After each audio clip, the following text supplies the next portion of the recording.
सुप्रभात प्यारे बच्चों, एक बार फिर से स्वागत है आपका हिंदी व्याकरण की कक्षा में।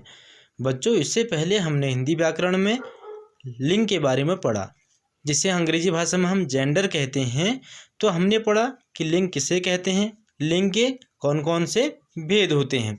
अब हमने लिंग के भेद में पहले हमने लिंग के दो प्रकार पढ़े। नंबर 1 पुल्लिंग, स्त्रीलिंग। पिछली कक्षा में हमने पुल्लिंग के बारे में जाना, पुल्लिंग की पहचान किन शब्दों की से होती है और सदैव ऐसे कौन से शब्द हैं जो सदैव पुल्लिंग में प्रयोग किए जाते हैं। आज की कक्षा में हम पढ़ेंगे लिंग का दूसरा भेद है स्त्रीलिंग। जैसे कि नाम से आपको विदित होता है, जिन शब्दों से स्त्री जाति का बोध होता है उन्हें स्त्रीलिंग शब्द कहते हैं।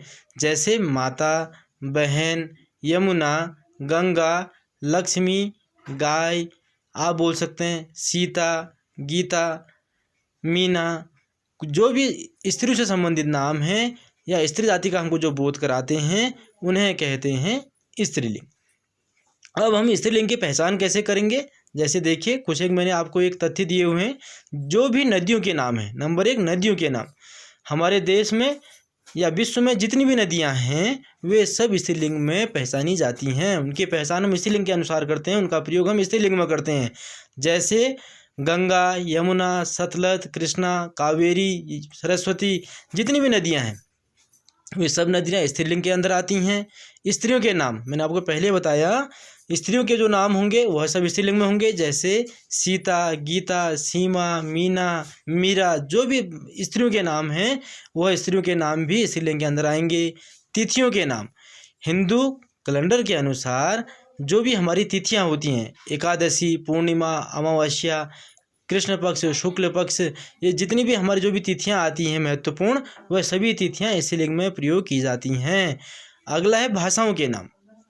जितने भी विश्व में भाषाएं हैं, चाहे वो हिंदी, मराठी, गुजराती, मलयालम, कोंकणी, जो भी भाषाएं हमारी, राजस्थानी, कुमाऊनी, गढ़वाली, जितनी भी भाषाएं हैं ये पूरी भाषाएं किसके अंदर आती हैं, स्त्रीलिंग के अंदर आती हैं। अब इसका भी एक महत्वपूर्ण तथ्य है, मैंने आपको नोट करके लिखा हुआ है। कुछ शब्द सदैव स्त्रीलिंग में प्रयुक्त होते हैं, कुछ शब्द हमेशा ही स्त्रीलिंग में होता है, उनका पुल्लिंग नहीं होता है।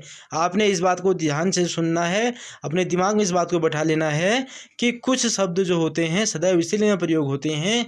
जैसे मछली, तितली, कोयल, मैना, मक्खी, गिलहरी, मकड़ी, दीमक आदि। और भी शब्द हो सकते हैं, लेकिन मुख्यतः ये शब्द आपको याद रखने हैं कि मछली हमेशा स्त्रीलिंग में प्रयोग होगी, तितली, कोयल, मैना, मक्खी, गिलहरी, मकड़ी, दीमक आदि। तो बच्चों, आज की कक्षा में हमने पढ़ा स्त्रीलिंग के बारे में।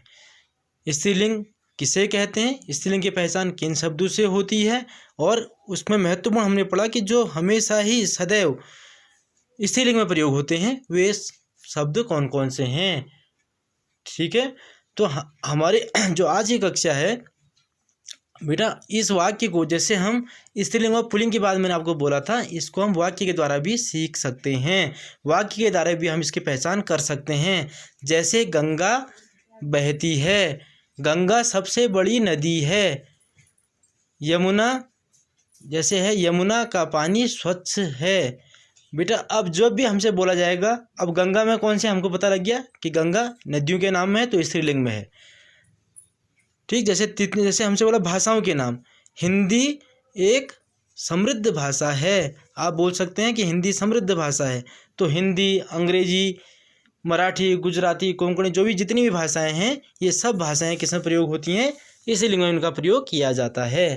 तो प्यारे बच्चों, आज हमने पढ़ा स्त्रीलिंग के बारे में। अगली कक्षा में हम पढ़ेंगे कि पुल्लिंग से स्त्रीलिंग को हम कैसे बनाएंगे, वे कौन कौन से ऐसी तथ्य हैं जो हम पुल्लिंग से स्त्रीलिंग का परिवर्तन करने के लिए हमें ध्यान देने की आवश्यकता होती है। धन्यवाद। आज की कक्षा में इतना ही, मिलते हैं अगली कक्षा में। आपका दिन शुभ हो।